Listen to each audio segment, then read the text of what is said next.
എല്ലാവർക്കും യേശു കർത്താവിൻ്റെ നാമത്തിൽ വന്ദനം. Greetings to you all in the precious name of our Lord and Saviour Jesus Christ.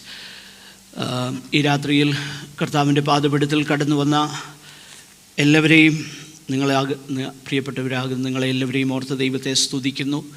കഴിഞ്ഞ 1-2 ആഴ്ചകളായിട്ട് റോമാലേഖനത്തിൽ നിന്നും ദൈവത്തിൻ്റെ ആ മഹത്വമുള്ള സുവിശേഷം എന്നുള്ള ആ ഒരു ടൈറ്റിലിൽ റോമാലേഖനത്തിൽ നിന്ന് നമുക്ക് ധ്യാനിപ്പാൻ ദൈവം ഇടയാക്കുന്നതോർത്ത് ദൈവത്തെ സ്തുതിക്കുന്നു. For the past few weeks we were learning and studying from the Epistle of Romans under the title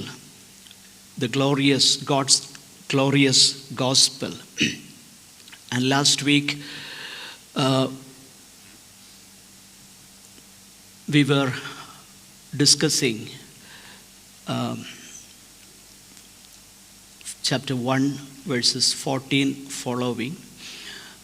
Today we will continue with that study. We will read 17 to 20. Chapter 1 beginning with verse 17 to 20. അതിൽ ദൈവത്തിൻ്റെ നീതി വിശ്വാസം ഹേതുവായും വിശ്വാസത്തിനായിക്കൊണ്ടും വെളിപ്പെടുന്നു. നീതിമാൻ വിശ്വാസത്താൽ ജീവിക്കും എന്നെഴുതിയിരിക്കുന്നുവല്ലോ. അനീതി കൊണ്ട് സത്യത്തെ തടയുന്ന മനുഷ്യരുടെ സകല അഭക്തിക്കും അനീതിക്കും നേരെ ദൈവത്തിൻ്റെ കോപം സ്വർഗത്തിൽ നിന്ന് വെളിപ്പെടുന്നു. ദൈവത്തെക്കുറിച്ച് അറിയാകുന്നത് അവർക്ക് വെളിവായിരിക്കുന്നു. ദൈവം അവർക്ക് വെളിവാക്കിയല്ലോ.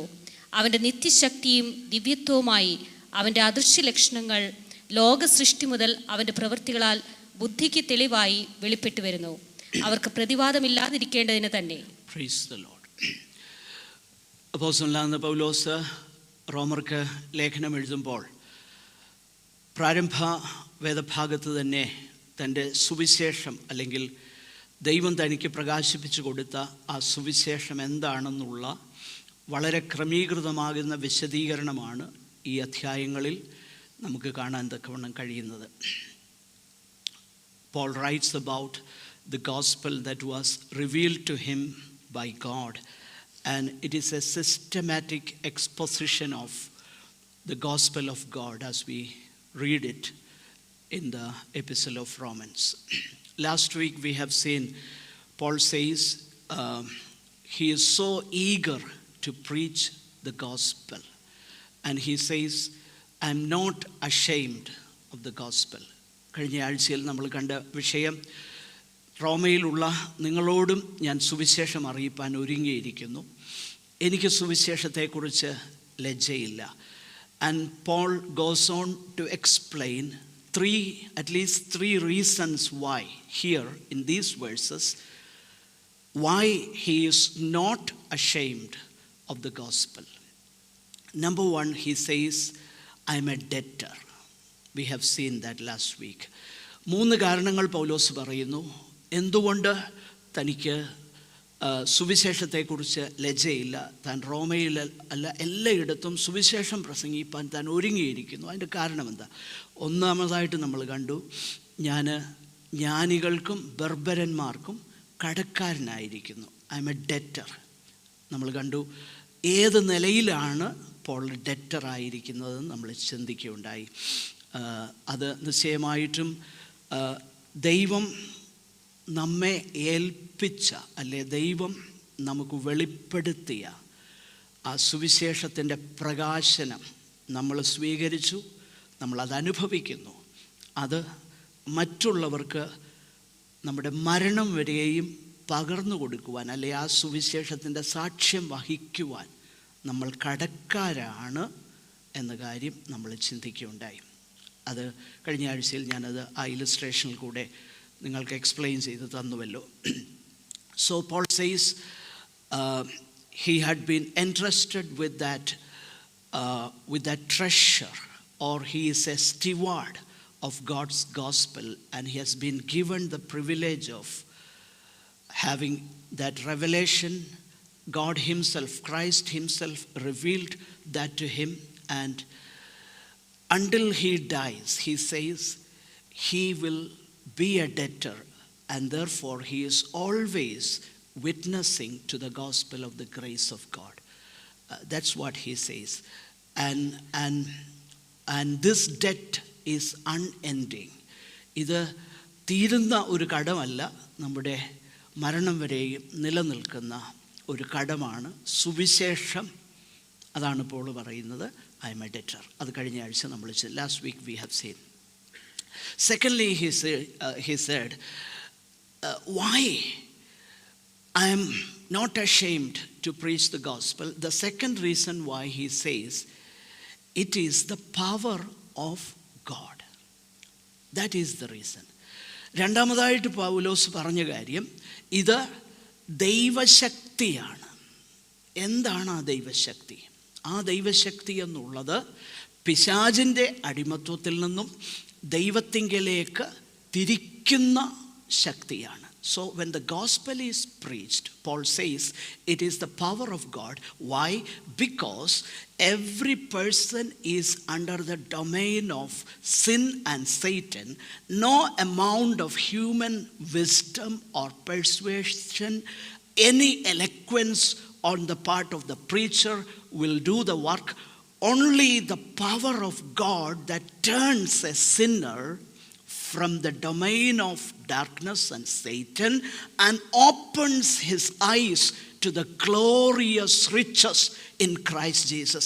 Until and unless that happens, nothing is going to work.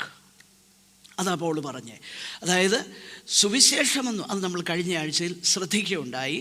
അപ്പോസ്തല പ്രവൃത്തിയിൽ പോള് പറയുന്ന ഒരു കാര്യമുണ്ട്, പിശാചിൻ്റെ അധീനതയിൽ നിന്നും ദൈവത്തിങ്കലേക്കും അവരുടെ കണ്ണ് തുറപ്പാനും. അപ്പോൾ how people will be delivered, എങ്ങനെയാണ് മനുഷ്യർ പിശാചിൻ്റെ അടിമത്വത്തിൽ നിന്ന് രക്ഷപ്പെടുന്നത്?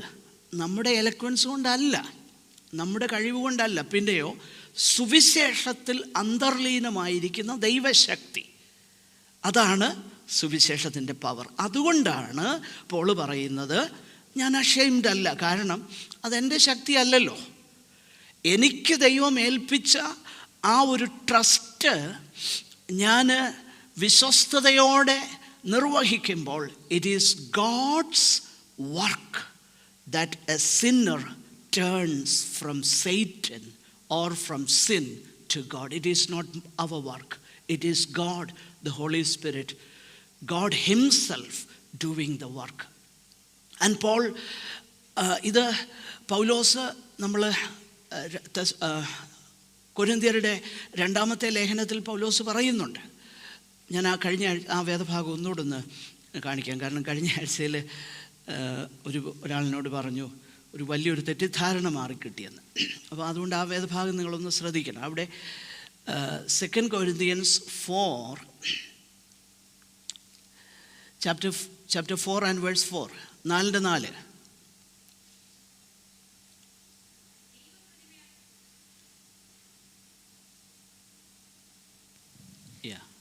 ദൈവപ്രതിമയായ ക്രിസ്തുവിന്റെ തേജസ്സുള്ള സുവിശേഷത്തിന്റെ പ്രകാശനം ശോഭിക്കാതിരിപ്പാൻ ഈ ലോകത്തിന്റെ ദൈവം അവിശ്വാസികളുടെ മനസ്സ് കുരുടാക്കി.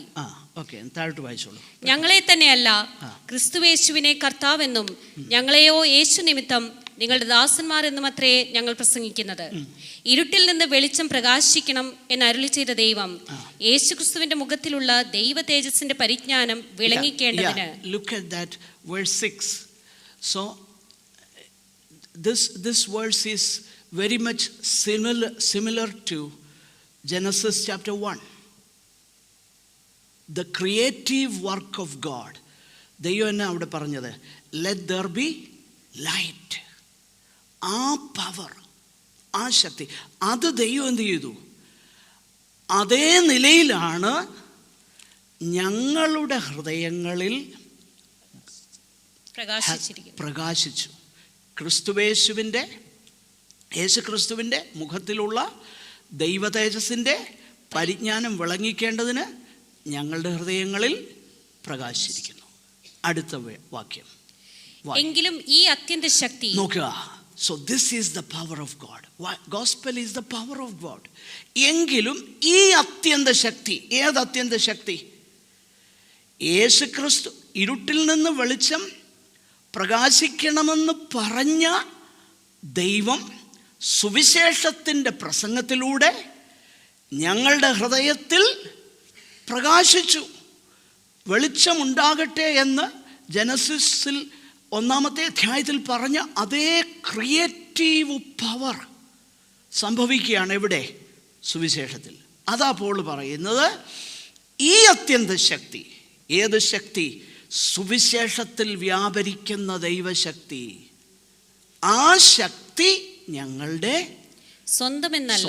എന്ന് പറഞ്ഞാൽ ഞങ്ങളുടെ വാക്ക്. അതുകൊണ്ടല്ലേ പോൾ പറയുന്നേ, ഞാൻ കൊരിന്ത്യർക്ക് ആദ്യം എഴുതും പറയുന്നുണ്ട്, when I came to you, it was not my words of knowledge or words of wisdom, but we preached Christ. He is the power of God. That's what Paul said. I resolved not to know anything but Christ and Him crucified. ആ അത്യന്ത ശക്തി അത് ഞങ്ങൾക്ക് ഞങ്ങളുടെ സ്വന്തമല്ല എന്ന് വരേണ്ടതിന് ഞങ്ങൾക്ക്. അപ്പോൾ ഗോസ്പലിൻ്റെ power നമ്മിലല്ല, ദൈവത്തിലാണ്. അവിടെയാണ് നമ്മൾ അവിടെ യാതൊന്നും പറയണ്ട. നമ്മളവിടെ ആളെ കൂട്ടാനായിട്ട് നർമ്മം ഉപയോഗിക്കേണ്ട. നർമ്മം ഒക്കെ ഉപയോഗിക്കാം, പക്ഷെങ്കിൽ വില കുറഞ്ഞ തമാശ പറഞ്ഞ് അത് കേട്ട് ചിരിക്കാൻ ഒത്തിരി പേരുണ്ടെന്നേ. അങ്ങനെ പൊട്ടിച്ചിരിച്ചൊരു റിലാക്സ്ഡ് ആയിട്ടൊക്കെ പോകണം നമ്മുടെ ആൾക്കാർക്ക്. അതിന് വേണ്ടിയിട്ടാണ് ഒത്തിരി കോമഡി ഷോസ് നടത്തുന്നുണ്ട്, സുവിശേഷ യോഗമെന്നും പറഞ്ഞ് കോമഡി ഷോസ്. കാരണം സിനിമയിലെ കോമഡി ഷോ കണ്ടാൽ പെന്തക്കോസ്തുകാർക്ക് ഏതാണ്ട് ഇപ്പം അത്രയൊന്നുമില്ല എങ്കിലും എന്തോ ഒരു ഒക്കുന്നില്ല, അത്രയും കണ്ടല്ലോ എന്നൊരു കുറ്റബോധം തോന്നും. ഈ കോമഡി ഷോ ആകുമ്പം കുഴപ്പമില്ല, relaxed. No, I am not against clean humor. I am not against that.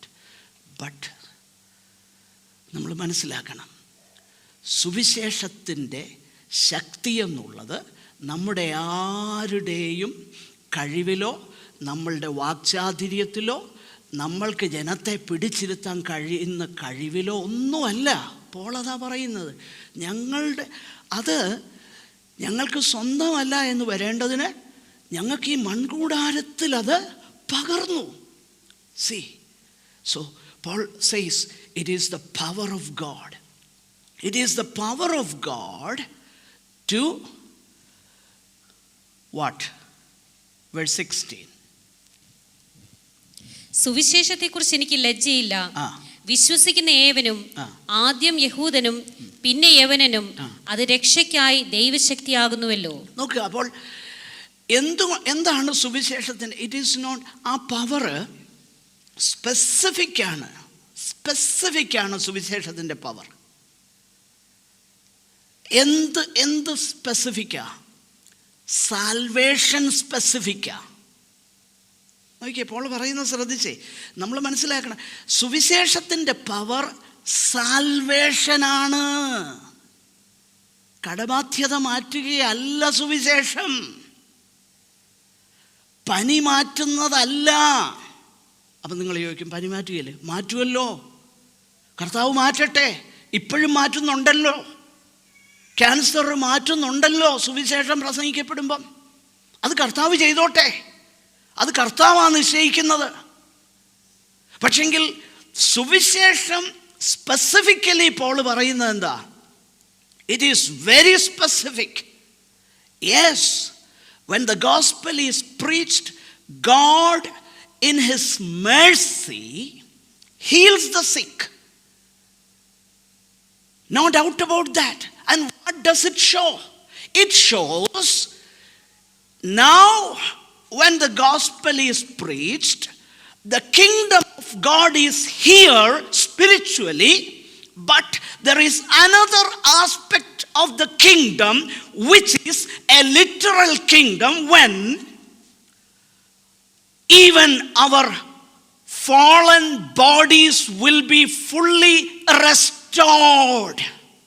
So healing the sick is a foretaste of what is to come. That's what Jesus did. ദൈവരാജ്യം നിങ്ങളുടെ ഇടയിൽ ഞാൻ പരിശുദ്ധാത്മാവിനാൽ ഭൂതങ്ങളെ പുറത്താക്കുന്നെങ്കിൽ അതിൻ്റെ അർത്ഥം എന്താ? കർത്താവ് പറഞ്ഞേ, ദൈവരാജ്യം നിങ്ങളുടെ ഇടയിൽ വന്നിരിക്കുന്നു. So what does it look like when the kingdom of God, when the literal kingdom of God will come in future? Jesus showed that in his healing ministry. So it does happen, but gospel is not directed to healing. No, it is about the salvation of souls. അല്ലേ? രക്ഷയ്ക്കായി ദൈവശക്തിയാകുന്നു, രക്ഷയ്ക്കായിട്ട്. അപ്പോൾ ആ രക്ഷയ്ക്ക്, ദൈവത്തിൻ്റെ രക്ഷാദാനത്തിന് ദൈവത്തിന് ഒരു വേറുകൃത്യവുമില്ല. So about that salvation, that specific salvation, God has no favorites. Jew and Gentile alike, everyone who believes will be saved. That is the gospel. So Paul says, it is the power of God. ഇത് ദൈവശക്തിയാകുന്നു, രക്ഷയ്ക്കായി ദൈവശക്തിയാകുന്നല്ലോ, രക്ഷയ്ക്കായി. അപ്പോൾ സുവിശേഷത്തിൽ ആത്മാക്കളുടെ രക്ഷയാണ് specifically, ആ ഒരു കാര്യമാണ് ഉള്ളടക്കം ചെയ്തേക്കുന്നത്. ഓക്കെ, അത് നമ്മൾ മനസ്സിലാക്കണം. അത് ആദ്യം യഹൂദനും പിന്നെ യവനനും. എന്തുകൊണ്ട് ആദ്യം യഹൂദൻ എന്ന് പറയുന്നത്? Of course, why Jews first and then the Greek? Of course, because God chose them. God chose them, and God gave them His word, and the patriarchs are theirs. The worship and the temple, everything was given to them, not because they deserved it, but because God loved them. That's what we read in Deuteronomy chapter 7. Not because they were great people, but because I loved you. നോക്കുക, അപ്പോൾ ദൈവത്തിൻ്റെ ആ കരുണയിൽ അവരെ ദൈവം തിരഞ്ഞെടുത്തു. പിതാക്കന്മാർ അവരുടേതാണ്. ദൈവത്തിൻ്റെ അരുളപ്പാടുകൾ അവരുടെ അടുക്കൽ ഭരമേൽപ്പിച്ചിരിക്കുന്നു. ആ വർഷിപ്പ്, അതുപോലെ ദൈവാലയം, ഇതെല്ലാം ദൈവം അവരെ തിരഞ്ഞെടുത്തു. അത് അവരെ തിരഞ്ഞെടുക്കാൻ പ്രത്യേകിച്ച് കാരണമൊന്നുമില്ല. ആവർത്തനം 7 പറയുന്നത്, ഞാൻ നിങ്ങളെ പ്രിയപ്പെട്ടതുകൊണ്ടാണ്. Because I loved you, that's all. അത് തന്നെയല്ലേ പുതിയ നിയമത്തിൽ നമ്മളെക്കുറിച്ച് വായിക്കുന്നേ, അല്ലേ? എഫേസ്യർ 1 അധ്യായത്തിൽ നമ്മളെക്കുറിച്ചും പറയുന്നത് തന്നെയല്ലയോ? ലോകസ്ഥാപനത്തിന് മുൻപേ എന്ത് ചെയ്തു? നമ്മളെ സ്നേഹിച്ചു. Why he chose? Because he loved you. That is the answer. We don't know, predestination, മുൻനിർണയം എന്നൊക്കെ പറയുന്നത് വലിയൊരു വിഷയമാണ്. പക്ഷെങ്കിൽ we don't know for sure what, but we know what is revealed because he loved. The only answer is God loved us. He loved us. So അതാണ് നമ്മളവിടെ കാണുന്നത്. മൂന്നാമതായിട്ട്, third reason why Paul is so eager to preach the gospel, verse 17, for in it the righteousness of God is revealed from faith for faith, as it is written, the righteous shall live by faith. അപ്പോൾ മൂന്നാമത്തെ കാരണം Paul പറയുകയാണ്, എന്തെന്നാൽ, നിങ്ങൾ ആ four എന്ന വാക്ക് ശ്രദ്ധിച്ചേ. മലയാളത്തിൽ ആ ഫോർ ഇല്ല, താഴെയും ആ ഒരു വാക്ക് എന്തുകൊണ്ട് അതില്ലാതെ വന്നു എന്ന് ഞാൻ എപ്പോഴും ചിന്തിക്കാറുണ്ട്. കാരണം എല്ലാ മാനുസ്ക്രിപ്റ്റ്സിലും ഈ ഒരു വാക്കുണ്ട്.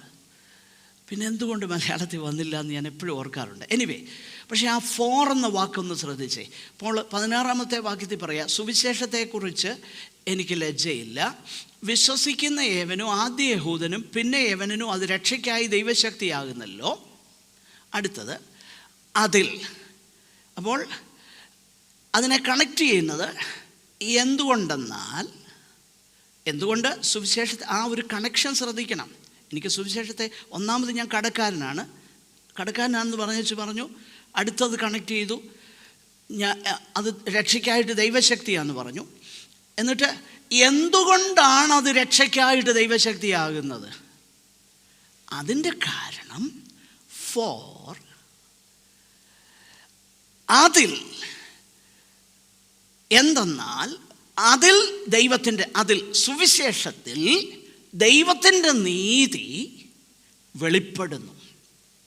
അപ്പോൾ സുവിശേഷത്തിൽ ദൈവത്തിൻ്റെ നീതി വെളിപ്പെടുന്നു. That is the reason why gospel is power, because God's righteousness is revealed in the gospel. In the gospel, God's righteousness is revealed. In the book of Romans, God's righteousness, even in this epistle, is used at least in 3 senses.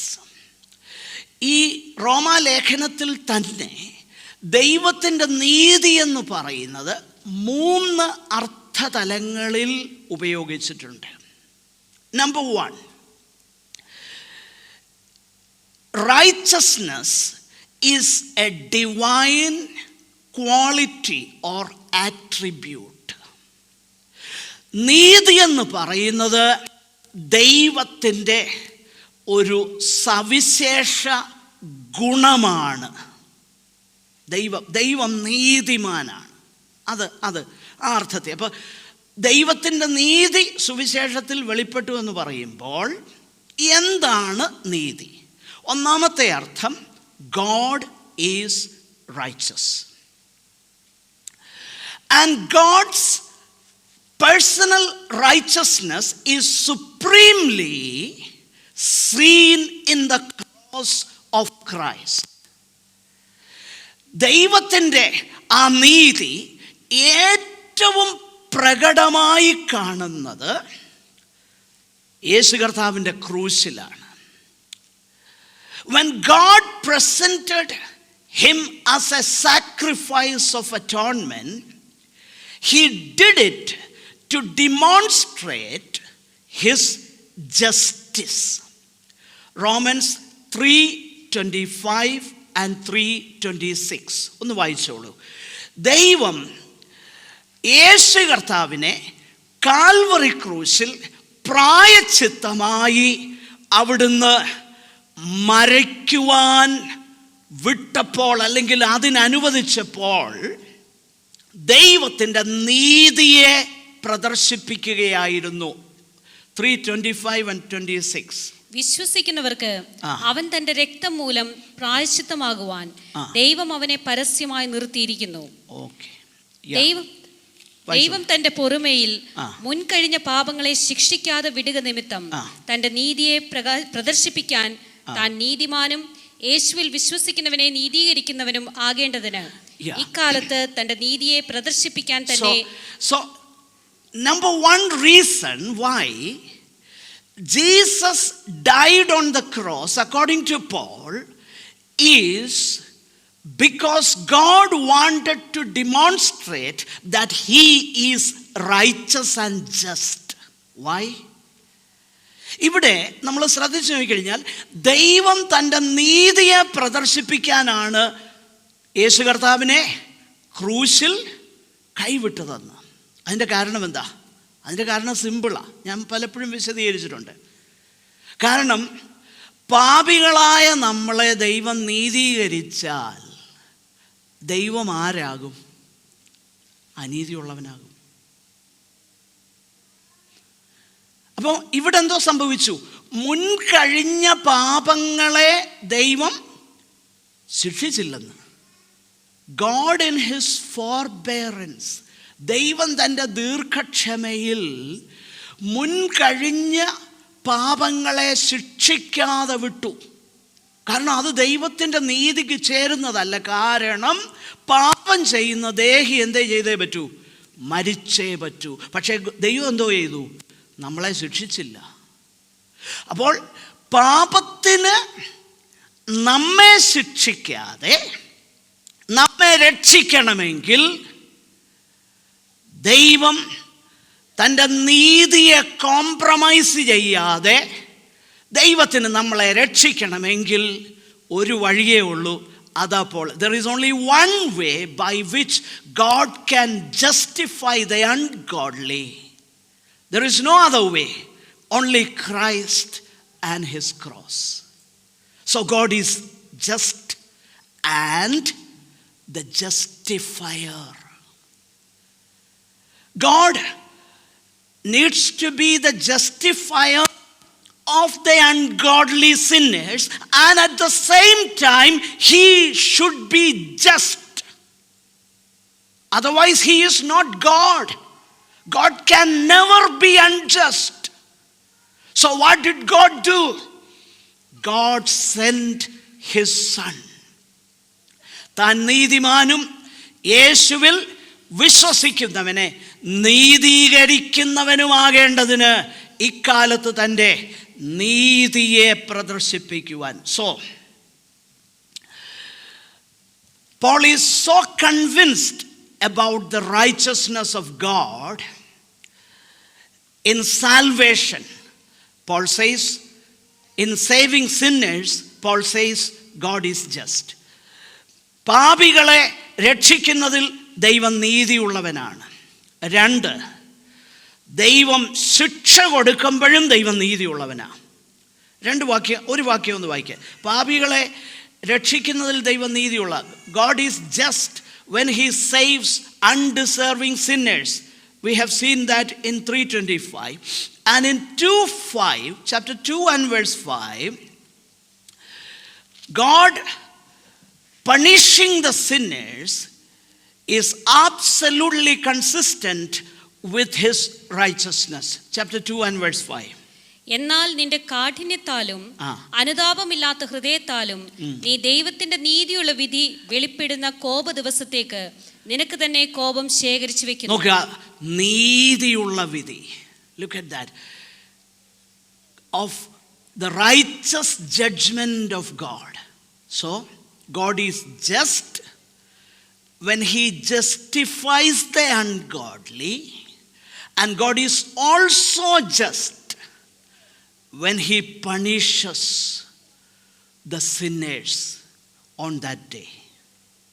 He is absolutely just. So number 1, നമ്മൾ കണ്ടത് ദൈവത്തിൻ്റെ സ്വഭാവം നീതി, അവിടുത്തെ അത് നീതിയുള്ള. രണ്ടാമതായിട്ട് നമ്മൾ ശ്രദ്ധിച്ച് നോക്കിക്കഴിഞ്ഞാൽ God's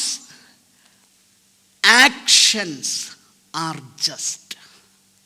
God never ever do an unjust thing. There are many verses, especially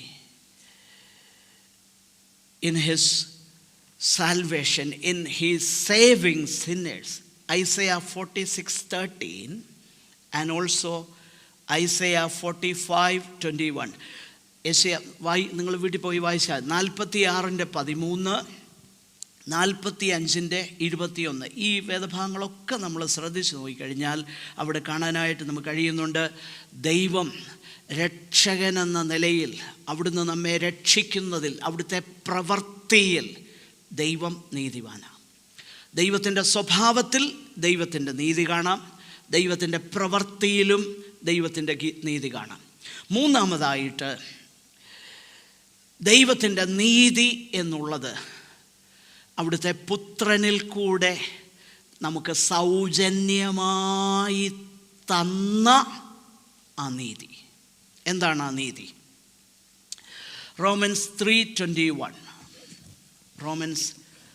So the righteousness of God revealed in the gospel is a divine gift. God gives us a gift.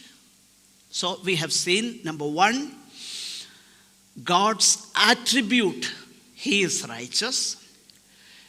In his actions, he is righteous. And thirdly, righteousness as a gift. മൂന്നാമതായി, അപ്പം 3 കാര്യങ്ങൾ കണ്ടു. ഒന്ന്, ദൈവത്തിൻ്റെ സ്വഭാവ ഗുണം, നീതി ഉള്ള ദൈവം. 2, നീതിമാനാകുന്ന രക്ഷകൻ, ഞാനല്ലാതെ വേറെ ഒരു നീതിമാനാകുന്ന ഒരുവനുമില്ല. മൂന്നാമതായിട്ട്, ദൈവം നമുക്ക് ദാനമായി തരുന്ന നീതി. അതൊന്ന് വായിച്ചോളൂ. 3:21. ഇപ്പോഴോ ദൈവത്തിന്റെ നീതി വിശ്വസിക്കുന്ന എല്ലാവർക്കും യേശുക്രിസ്തുവിലെ വിശ്വാസത്താലുള്ള ദൈവനീതി തന്നെ ന്യായപ്രമാണം കൂടാതെ വെളിപ്പെട്ടു വന്നിരിക്കുന്നു. നോക്കുക, എന്ന് പറഞ്ഞാൽ ന്യായപ്രമാണത്തിൻ്റെ പ്രവർത്തികളൊന്നും ചെയ്യാതെ, without doing anything, when A Sinner trust in Jesus, God gives him the righteousness. God gives him ഗിഫ്റ്റായിട്ട്, that very gift of righteousness, അത് ദൈവം എന്ത് ചെയ്യുന്നു? നമുക്കായി തരുന്നു. ആ നീതിയാണ് സുവിശേഷത്തിൽ വെളിപ്പെട്ടിരിക്കുന്നത് എന്ന് പറഞ്ഞു കഴിഞ്ഞാൽ, ഫാനി ക്രോസ്ബി പാടിയതുപോലെ, the vilest offender who truly believes, that moment from Jesus a pardon receives. No questions asked. The vilest offender who truly believes, that moment from Jesus a pardon receives. ഏറ്റവും വലിയ പാതകം ചെയ്ത ഒരുവൻ, അവൻ സത്യമായിട്ടും വിശ്വസിക്കുമ്പോൾ ആ നിമിഷം തന്നെ അവൻ്റെ പാതകത്തെ ക്യാൻസൽ ചെയ്യുന്ന ദൈവത്തിൻ്റെ നീതി. ഈ നീതി എങ്ങനെയാണ്? ന്യായപ്രമാണം കൂടാതെ വെളിപ്പെട്ടു എന്ന് പറയുമ്പോൾ അതിൻ്റെ അർത്ഥം ന്യായപ്രമാണത്തിൻ്റെ പ്രവർത്തികൾ കൂടാതെ. പക്ഷേ അടുത്ത വാക്യത്തിൽ പറയുന്നു, അതിന് ന്യായപ്രമാണവും പ്രവാചകന്മാരും സാക്ഷ്യം പറയുന്നുണ്ട്, പക്ഷെങ്കിൽ ന്യായപ്രമാണത്തിൻ്റെ പ്രവൃത്തിയില്ലാതെ. ഫിലിപ്പിയ ലേഖനം, Philippians 3:9, പ്ലീസ് റീഡ്.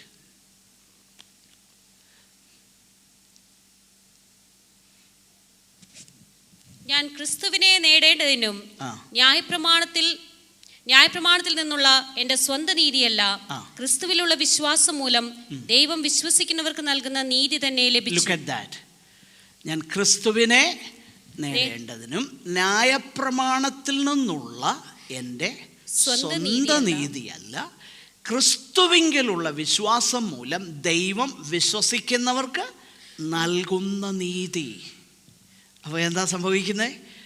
സുവിശേഷത്തിൽ ദൈവത്തിൻ്റെ നീതി വെളിപ്പെടുന്നു എന്ന് പോൾ പറയുമ്പോൾ ഇത് മൂന്നും ചേർന്നതാ. God is righteous, God works righteousness, and God gives us righteousness of Christ. കാരണം ക്രിസ്തുവിൻ്റേതാകുന്ന ആ നീതി വിശ്വസിക്കുമ്പോൾ എനിക്ക് നൽകുന്നു. അത് സൗജന്യമായിട്ട് നൽകുകയാണ്. അപ്പോൾ കാരണം ദൈവത്തിൻ്റെ സന്നിധിയിൽ നിൽക്കാനായിട്ട് നമുക്കാർക്കും പറ്റുകയില്ല എന്നുള്ളത് കൊണ്ട് ആർക്കും സാധ്യമല്ല. No one can. Because God requires, he demands a righteousness so that anybody can stand in his presence. But the problem is no one can. Therefore, God in Christ freely bestows his righteousness to us. He makes us righteous. He makes us righteous. അത് യേശുക്രിസ്തുവിൽ ആശ്രയിക്കുന്ന വിശ്വസിക്കുന്ന എല്ലാവർക്കും സൗജന്യമായിട്ട്, without cost കർത്താവ് നൽകുന്നു. അപ്പോൾ അതുകൊണ്ടാണ് 10:3 why in chapter 10 and verse 3 Paul speaks about the people of Israel. Why did they not receive this righteousness? Paul says 10:3 എന്തുകൊണ്ടാണ് അവർ ദൈവത്തിന്റെ നീതി അറിയാതെ സ്വന്തം നീതി സ്ഥാപിക്കാൻ അന്വേഷിച്ചുകൊണ്ട് ദൈവത്തിന്റെ നീതിക്ക് കീഴ്പ്പെട്ടില്ല. That was their problem. Why they were not saved? അവരെന്ത് ചെയ്തു? ദൈവത്തിൻ്റെ നീതിക്ക് ആ നീതിയെ അറിയാതെ സ്വന്തം നീതി സ്ഥാപിപ്പാൻ അന്വേഷിച്ചുകൊണ്ട് ദൈവത്തിൻ്റെ നീതിക്ക് കീഴ്പ്പെട്ടില്ല. അപ്പോൾ നീതീകരണത്തിൽ സംഭവിക്കുന്നത് ഇതാണ്. ഫ്രീലി ദൈവം ആ നീതി നമുക്ക് ദാനമായിട്ട് തരികയാണ്.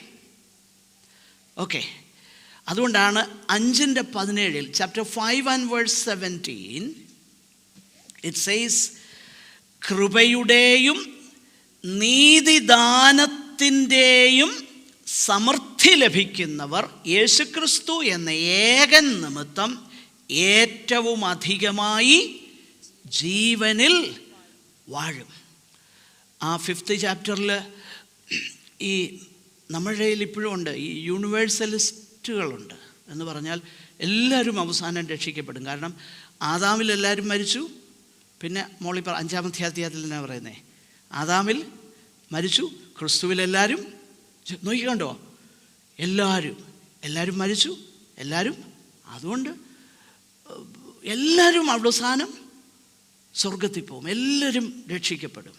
അങ്ങനെ പഠിപ്പിക്കുന്നവർ നമ്മുടെ ഇടയിലുമുണ്ട്. ഭയങ്കര ദുരുപദേശം, കടുത്ത ദുരുപദേശം. അതൊരു ദുരുപദേശം. പിന്നെ പ്രവൃത്തിയാൽ വിശുദ്ധീകരിക്കപ്പെടാമെന്നുള്ള വേറൊരു ദുരുപദേശവും നമ്മുടെ ഇടയിലുണ്ട്. ഇങ്ങനെ പല ദുരുപദേശങ്ങളുണ്ട്. ഓക്കെ, എന്നാൽ ഇവിടെ എന്താ പറയുന്നത്? Those who receive the abundance of grace and the free gift of righteousness reign in life through the one man, Jesus Christ. No universal salvation.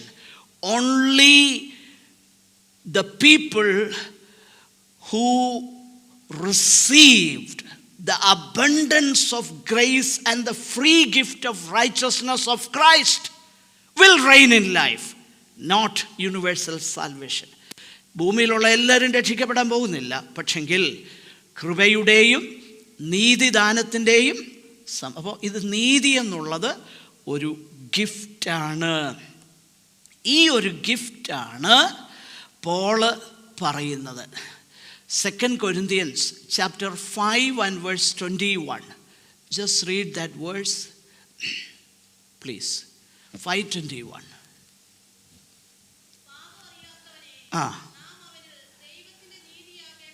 നാം അവനിൽ ദൈവത്തിൻ്റെ നീതി ആകേണ്ടതിന് അവൻ നമുക്ക് വേണ്ടി പാപം ആക്കി. And also when you come to chapter 4, it says righteousness was credited, freely credited. And in 1 Corinthians chapter 1 and verse 30, 1 Corinthians 1:30, Christ himself is our righteousness. So this is the righteousness that revealed in the gospel. And why? And as a result of the righteousness being revealed in the gospel, as a result of we have been given that gift of righteousness, what will happen as a result? It began in faith, it will continue in faith. അല്ലേ? 1:17 വിശ്വാസം ഹേതുവായും. So ഈ നീതി എങ്ങനെയാ കിട്ടിയത്? വിശ്വാസത്താൽ. വിശ്വാസം ഹേതുവായും. പിന്നെ അടുത്തത് വിശ്വാസത്തിനായിക്കൊണ്ടും. അപ്പോൾ വിശ്വാസം ഹേതുവായി കിട്ടിയ നീതി അത് പ്രൊഡ്യൂസ് ചെയ്യുന്നൊരു കാര്യം എന്താ? Faith. Faith in hmm? Faith in Christ. അതുകൊണ്ടാണ് ഗലേഷ്യൻസ് 2:20 എളുപ്പം ഒന്ന് വായിക്കാം.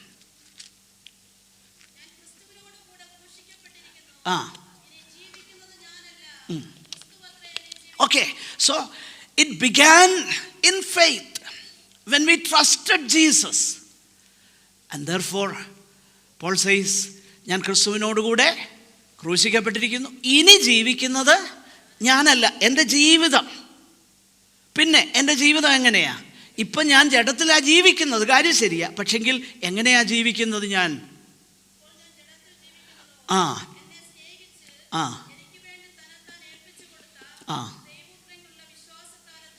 അത് വളരെ ഇമ്പോർട്ടൻ്റാണ് പ്രിയപ്പെട്ടവരെ. നമ്മൾ മനസ്സിലാക്കണം, നീതീകരണം വിശ്വാസത്താലാണ്, വിശുദ്ധീകരണവും വിശ്വാസത്താലാണ്. No amount of our work could grant us justification, and mind you, no amount of our work will grant us sanctification. No amount. എന്തോ ചെയ്താലും സാങ്ക്ടിഫൈഡ് ആകത്തില്ല. പിന്നെ സാങ്ക്ടിഫൈഡ് ആകുന്നത് എങ്ങനെയാ? വിശ്വാസത്താൽ. ആരിലുള്ള വിശ്വാസത്താൽ?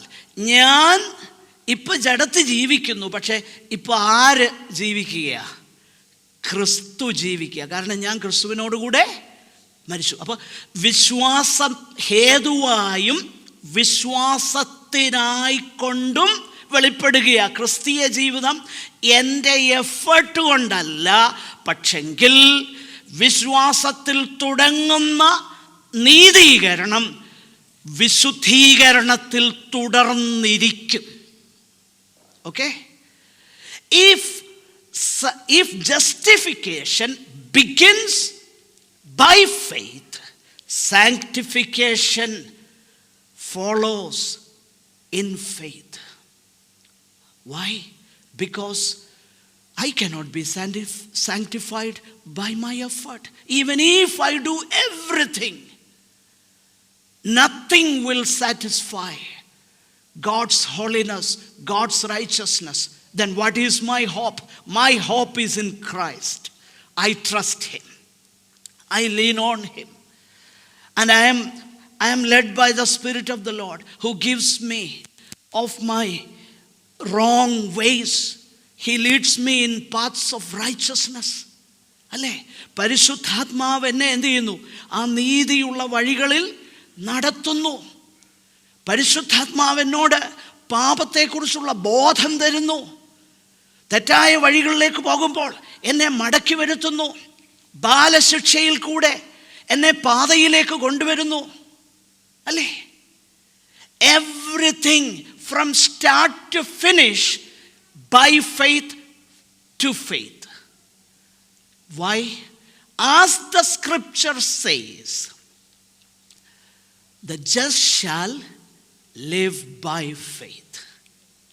നോക്കി എത്ര മനോഹരമാണ്. നീതിമാൻ എങ്ങനെയാണ് ജീവിക്കുന്നത്?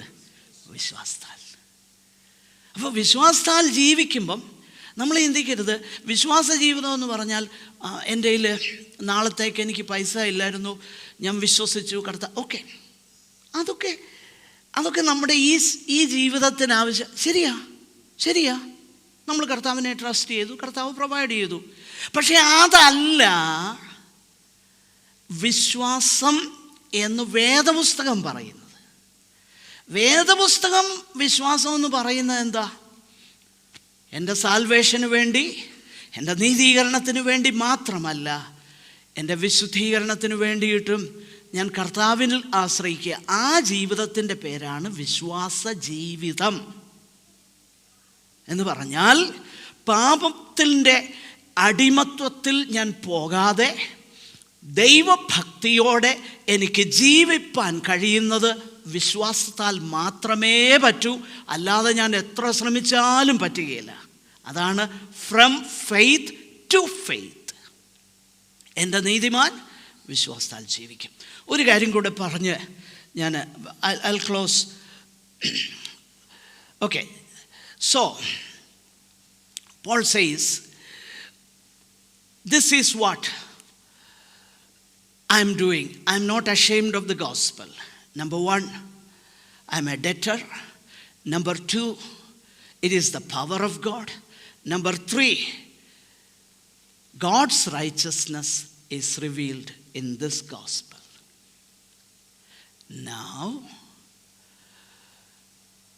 what necessitates this gospel? Why this gospel? എന്തുകൊണ്ടാണ് ഈ സുവിശേഷം ആവശ്യമായിരിക്കുന്നത്? അതിൻ്റെ റീസണാണ് 1:18 മുതൽ 3:20 വരെ പോൾ പറയുന്നത്. Okay, Paul expounded what the gospel is. Now he goes on to expound why this gospel is needed. Why gospel? Why? If you look at that,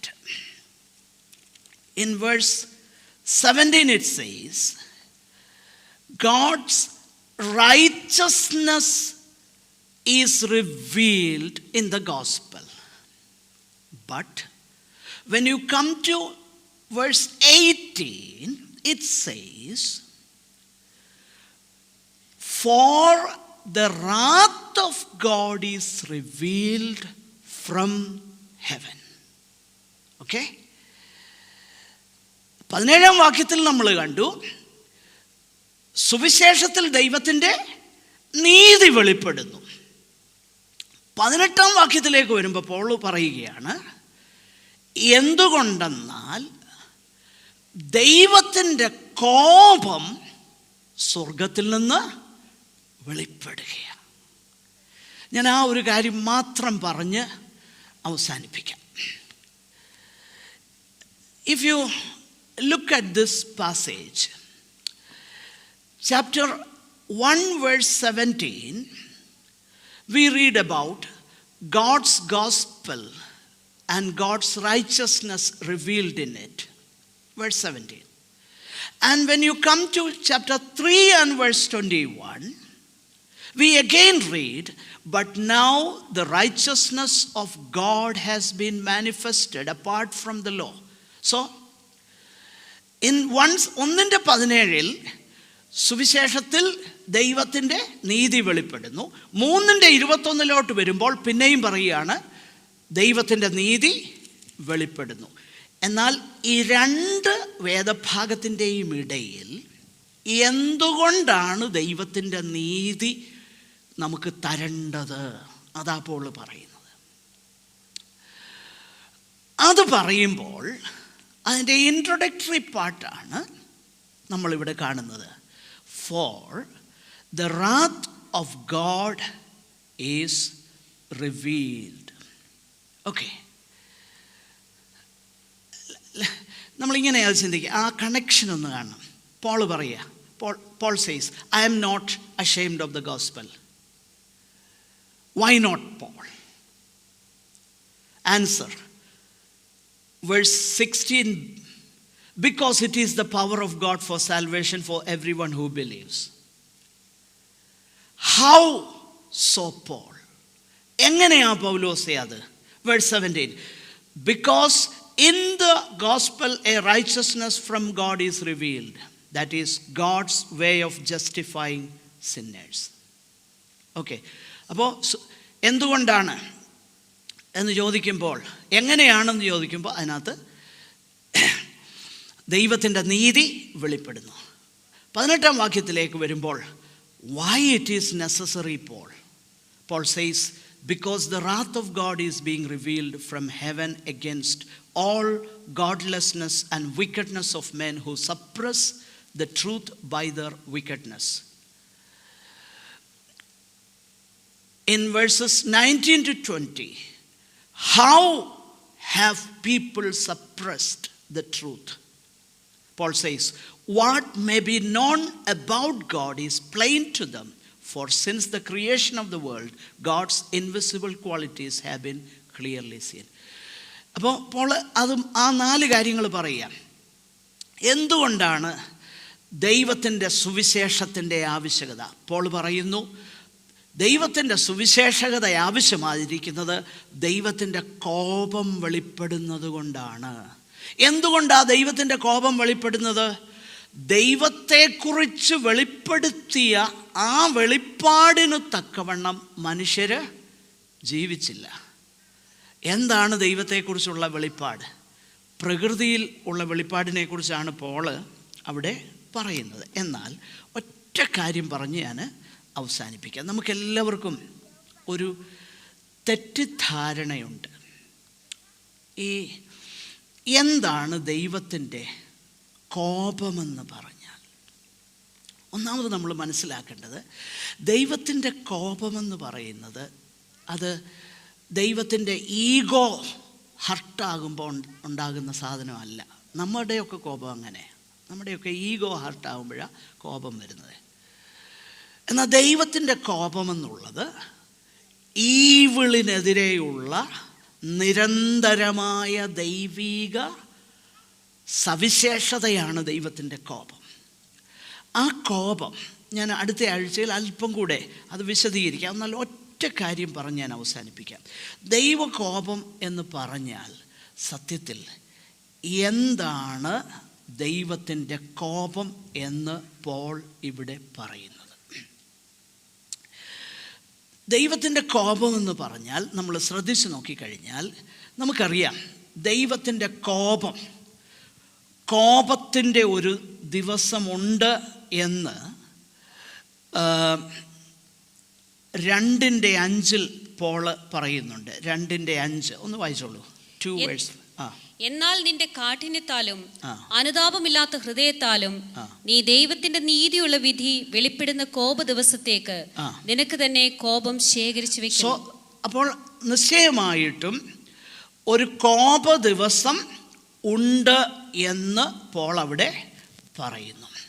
the day of God's wrath. പക്ഷെ ഇവിടെ in verse 18 Paul says God's wrath is being revealed from heaven now. അല്ലേ?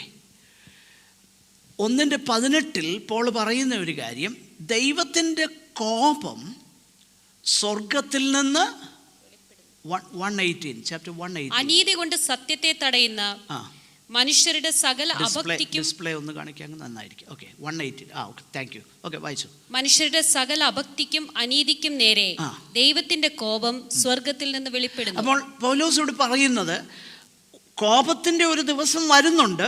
There is a day of wrath coming. But here what happens? God's wrath is being revealed. It happens now. Why Paul says that? Paul continues. Verse 24 നമ്മളിങ്ങനെ വായിക്കുന്നു, God gave them up. അല്ലേ? 24 വാക്യം ഒന്ന് വായിച്ചേ. അതുകൊണ്ട് ദൈവം അവരെ തങ്ങളുടെ ഹൃദയങ്ങളിലെ മോഹങ്ങളിൽ സ്വന്തം ശരീരങ്ങളെ തമ്മിൽ അപമാനിക്കേണ്ടതിന് അശുദ്ധിയിൽ ഏൽപ്പിച്ചു. അപ്പോൾ ദൈവത്തിൻ്റെ കോപം വെളിപ്പെടുക. നമ്മൾ ചിന്തിക്കുന്നത് ദൈവത്തിൻ്റെ കോപം എന്ന് പറഞ്ഞാൽ വലിയ ഭൂകമ്പം വന്നു, ഓക്കെ, അതൊക്കെ ആയിരിക്കാം. പക്ഷേ ഇവിടെ പോൾ പറയുന്നത് ദൈവത്തിൻ്റെ കോപം, ദൈവം ചിലരെ എന്ത് ചെയ്തു? അങ്ങ് കൈവിട്ടെന്ന്. ഇല്ലേ? ഞാൻ അടുത്ത ആഴ്ചയിൽ അത് വിശദീകരിക്കാം. ജസ്റ്റ് ഒന്ന് പറഞ്ഞ് അവസാനിപ്പിക്കാം. അതിൻ്റെ 26 വാക്യം ഒന്ന് വായിച്ചേ. അതുകൊണ്ട് ദൈവം അവരെ അപമാനരാഗങ്ങളിൽ ഏൽപ്പിച്ചു. ദൈവം ഏൽപ്പിച്ചു, ഇല്ലേ? ദൈവം കൈവിട്ടു, ദൈവം ഏൽപ്പിച്ചു. ഇനിയും ഒരു വാക്യം കൂടെ, 28 വാക്യം. ദൈവത്തെ പരിജ്ഞാനത്തിൽ ധരിപ്പാൻ ഇഷ്ടമില്ലാഞ്ഞതിന് തക്കവണ്ണം ദൈവം അവരെ ഉചിതമല്ലാത്തത് ചെയ്യുവാൻ നികൃഷ്ട ബുദ്ധിയിൽ ഏൽപ്പിച്ചു. Okay, so what is God's wrath? God's wrath is letting men and women to go their own way. Without any punishment. നമ്മൾ ചിന്തിക്കും, ആ ഇന്നാൾ അയ്യോ അയാൾ എത്ര ഹീനമായ കാര്യമാണ് ചെയ്തത്, ഒരു കുഴപ്പമില്ല. സത്യത്തിൽ അതാ പേടിക്കേണ്ടത്. മനസ്സിലാകുന്നുണ്ടോ? എത്ര even after committing, knowing fully well, and sometimes you may be a part of the church with all full knowledge, you do everything or we do everything, and God doesn't do anything about it. He let us have our way. That is what Paul here says about the wrath of God. God gave them over. അത് നമ്മൾ ഇങ്ങനെ പറയാറില്ലേ, അവിടെ സഭ 2 4 അയാൾക്ക് ഒരു കുഴപ്പമില്ല. അയ്യോ അതാ ദൈവകോപം, ഒരു കുഴപ്പവും ഇല്ലാത്തത്. അതേസമയം അദ്ദേഹം മാനസാന്തരപ്പെട്ടിരുന്നെങ്കിൽ അതിൻ്റെ അർത്ഥം ദൈവം കരുണ ചെയ്തെന്ന അർത്ഥം. എന്നാൽ മാനസാന്തരപ്പെട്ടില്ല, അവന് വെച്ചടി കയറ്റവുമാണെങ്കിൽ അതിൻ്റെ അർത്ഥം ഗോഡ് ഗേവ് ദം ഓവർ. കൈവിട്ടവനോട് ദൈവം, എൻ്റെ അഭിപ്രായത്തിൽ അവിടെ ഏതായാലും കിട്ടാൻ പോകുന്നില്ല, പിന്നെ ഇവിടെങ്കിലും കിട്ടിക്കോട്ടെ, അതാ എൻ്റെ സന്തോഷം. അവിടെ അനിവയില്ല, നിത്യതയിൽ കാണുകയില്ല, പിന്നെ ഇവിടെങ്കിലും സുഖം അനുഭവിക്കെങ്കിൽ അനുഭവിക്കട്ടെ, അല്ലേ? ഞാനിത് വെറുതെ പറയാമെന്നോ? See, I'm not telling it. Can you read Psalm number 81 and 12? Psalm number 81 verse 12.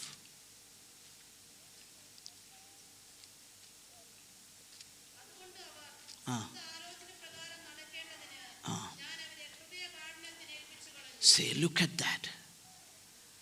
അവർ സ്വന്തം ആലോചന പ്രകാരം ആരെക്കുറിച്ചായി പറയുന്നത് അറിയാമോ? ഇസ്രായേലിനെ കുറിച്ചായി പറയുന്നത്. സ്വന്തം ആലോചന, I gave them over to their own stubborn heart to walk in their own counsels. I didn't do anything about it. I let them have their way. Go, sin more. ഇല്ലേ? Hosea 4:17. Hosea, book of Hosea 4:17. And there is one more verse and I'll close. Yeah, look at that. Ephraim is joined to idols. Let him alone.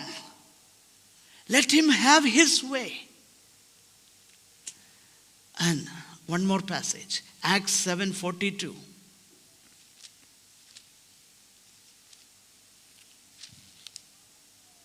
Acts 7:42.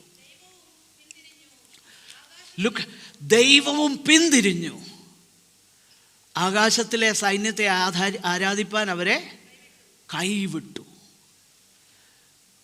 14 and verse 16. Acts 14:16. കഴിഞ്ഞ കാലങ്ങളിൽ അവൻ സകല ജാതികളെയും സ്വന്തം വഴികളിൽ നടപ്പാൻ സമ്മതിച്ചു. അപ്പോൾ സ്വന്തം വഴികളിൽ നടക്കുവാൻ സമ്മതിക്കുക, യാതൊരു പണിഷ്മെൻറ്റും കൊടുക്കാതെ പാപത്തിൻ്റെ വഴിയിൽ തുടരാൻ അനുവദിക്കുന്നതിനെയാണ് പോൾ ഇവിടെ ദൈവത്തിൻ്റെ കോപം വെളിപ്പെടുന്നു എന്ന് പറഞ്ഞിട്ട്, പിന്നെ നമുക്കറിയാമല്ലോ താഴോട്ട് എന്നാ വിശദീകരിക്കുന്നത്, ഇല്ലേ? പറയാനൊക്കത്തില്ല, എന്നാലും പറയട്ടെ. ഇന്ന് പലയിടത്തും ഗേ പാസ്റ്റേഴ്സ് ഉണ്ട്, അങ്ങനെയൊക്കെ ഉണ്ട്. ഒരു കുഴപ്പമില്ലല്ലോ, ഒരു കുഴപ്പമില്ല. അത് ഇപ്പം ഞാൻ പറയുന്നതിൽ ബുദ്ധിമുട്ട് തോന്നരുത്. അങ്ങനെ ഒത്തിരി കാര്യങ്ങളുണ്ട്. നമ്മൾ ഇവിടെ വന്നതും കണ്ട് ഈ പുസ്തകത്തിന് മാറ്റമൊന്നുമില്ല. ഇവിടെ പൊളിറ്റിക്കലി കറക്റ്റായിരിക്കും പല കാര്യങ്ങൾ, പക്ഷെങ്കിൽ ദൈവമുമ്പാകെ കറക്റ്റല്ല. God gives them over everywhere. നമ്മൾ പലപ്പോഴും ചിന്തിക്കും, ഒരു കുഴപ്പമില്ല, ദൈവം എൻ്റെ മാനസാന്തരത്തിനായിട്ട് പല അവസരങ്ങൾ തന്നു. ഞാനത് അതിനെക്കുറിച്ചൊന്നും ചിന്തിക്കുന്നില്ല, മുൻപോട്ട് പോകുകയാണ്. അതിനെ റിജക്റ്റ് ചെയ്ത് മുന്നോട്ട് പോവുക. എനിക്കൊരു കുഴപ്പമില്ല, കർത്തൃമേശ എടുത്തിട്ട് കുഴപ്പമില്ല, കൂട്ടായ്മയിലെല്ലാം ഞാൻ ആക്റ്റീവ്, ഒരു കുഴപ്പമില്ല. വെച്ചടി കയറ്റമാണ് എനിക്ക്. ബിവെയർ. അങ്ങനെയാണെങ്കിൽ ഭയപ്പെടണം. അതായത് എങ്ങനെയാണെങ്കിൽ, there is unconfessed sin in me and no problem with me.